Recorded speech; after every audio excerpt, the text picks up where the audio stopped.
참 예수님. 처음부터 더 다른 얘기를 하면 좀 그럽니다. 그래도 주일인데 복음에 대해서 좀 생각해 봐야 되지 않겠습니까? 복음 말씀 좀 나눠보겠습니다. 일독서와 복음에 성령에 대한 언급이 처음으로 나와요.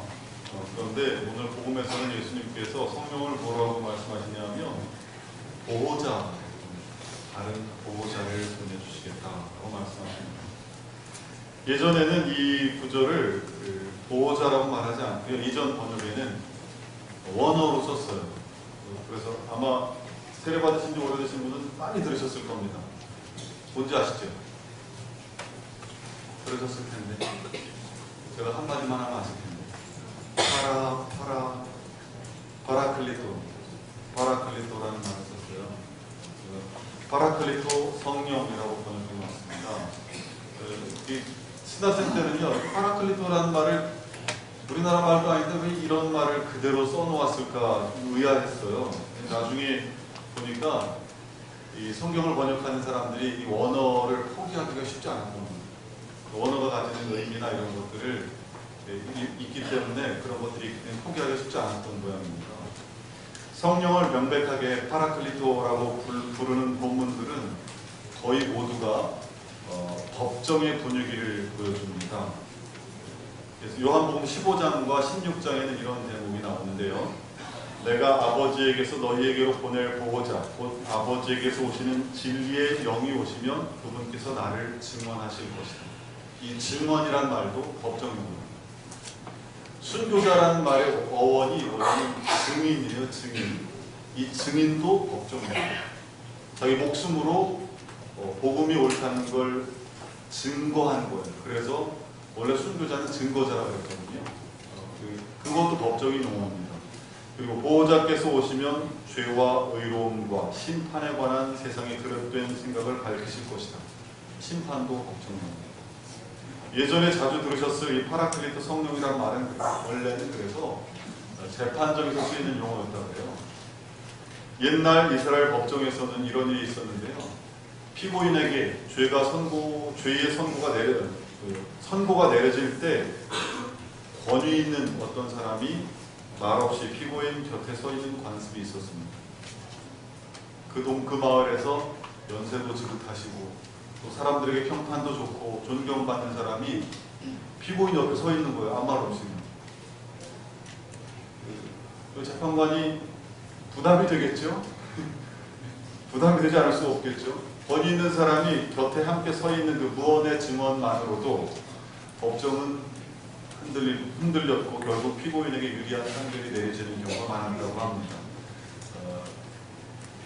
그 피고인에게 또는 의뢰인에게, 힘없는 의뢰인에게 협조자로 옆에 서 있었던 사람, 그 사람이 바로 파라클리토. 그 사람을 파라클리토라고 불렀답니다. 그래서 그걸 아는, 그 원래 의미를 안다면 파라클리토라는 말을 좀 포기하기에 좀 쉽지 않았겠죠.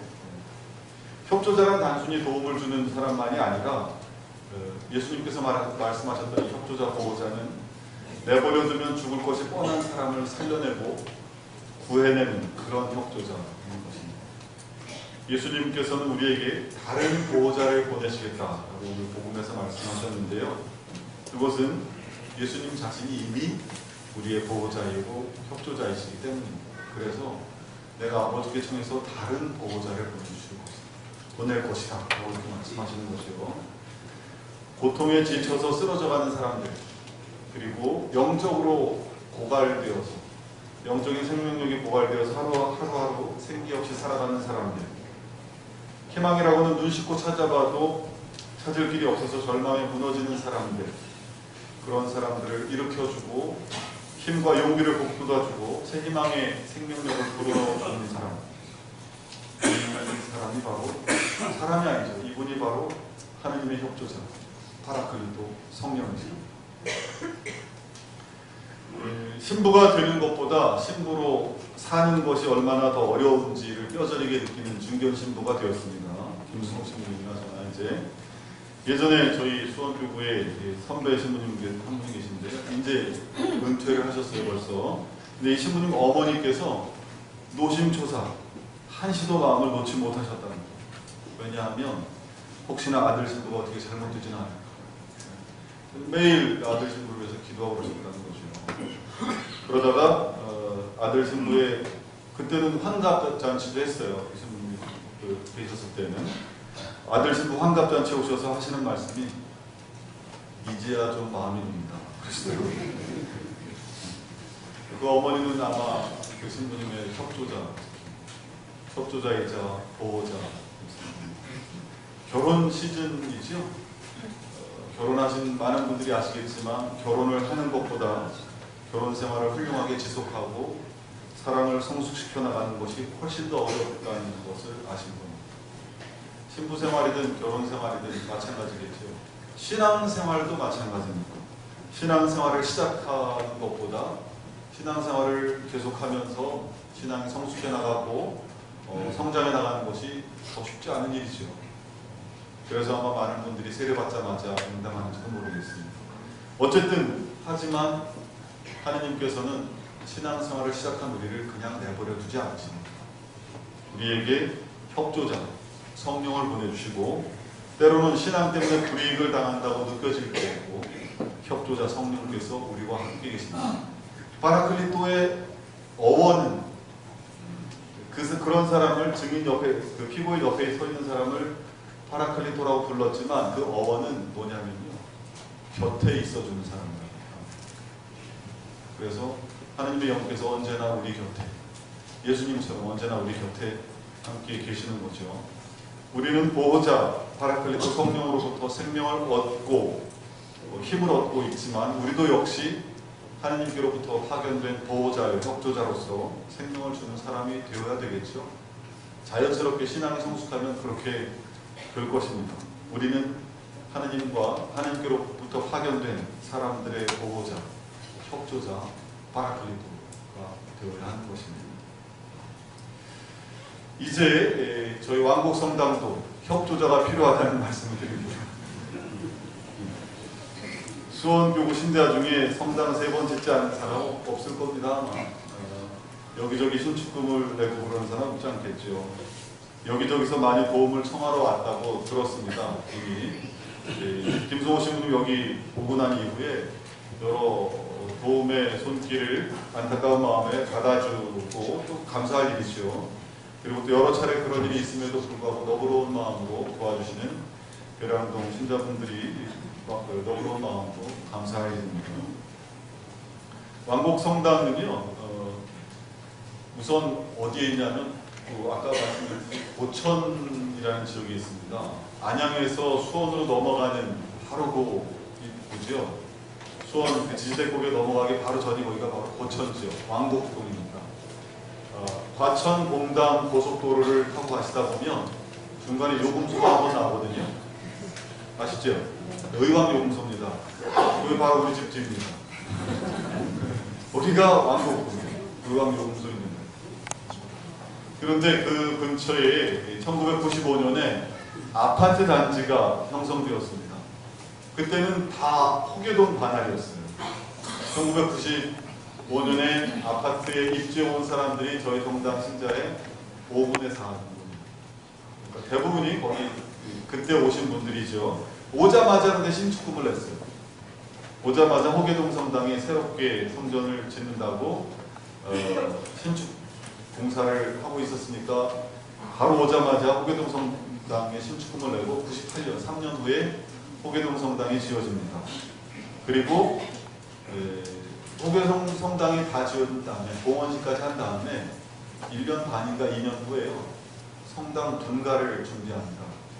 근데 이때 호계동 성당이 막 분가하면 여기 반이 호계동 성당이고 이쪽이 분가를 준비하는데 왕복 성당이 꽁지에 있었어요. 그래서 반이 딱 떨어져서 오전동 성당으로 신축하고 봉헌식하고 2년 후에 딱 떨어져 나는 것이요. 2001년에 오전동 성당이 분가가 됩니다. 그리고 오전동 성당이 2003년 가을쯤에 다 짓고 봉헌식을 하거든요. 봉헌식 하자마자 좀 있다가 여기만 또 따로 떨어져 나옵니다. 그래서 1200명으로 분가가 되었습니다. 왜 이렇게 1200명밖에 안 되는 신자들을 가지고 분가를 시켰냐, 잘못한 거 아니냐. 그런데 또 할 말은 있습니다. 교구에서는요, 그 근처에 고려합섬이라는 커다란 공장 부지가 택지로 개발될 것을 예상했어요. 그리고 당시에도 그렇게 된다고 계획에는 나왔었거든요. 그래서 따로 1200명을 분가한 것인데, 그 공장 부지는 건설 경기가 이렇게 저조하게 되는 바람에 아직도 그냥 허허벌판으로 남아있어요. 그리고 언제 개발될지 계획은 없습니다. 잡힌 것이 없고, 도시 LH공사에서는 오히려 매각을 한다고 하는 거죠. 뭐 도시에 있는 성당인데 그래도 의왕도 도시인데 뭐 도시에서 여기저기 모금을 다니고 그러냐? 근데 진짜 힘들어서 그렇습니다.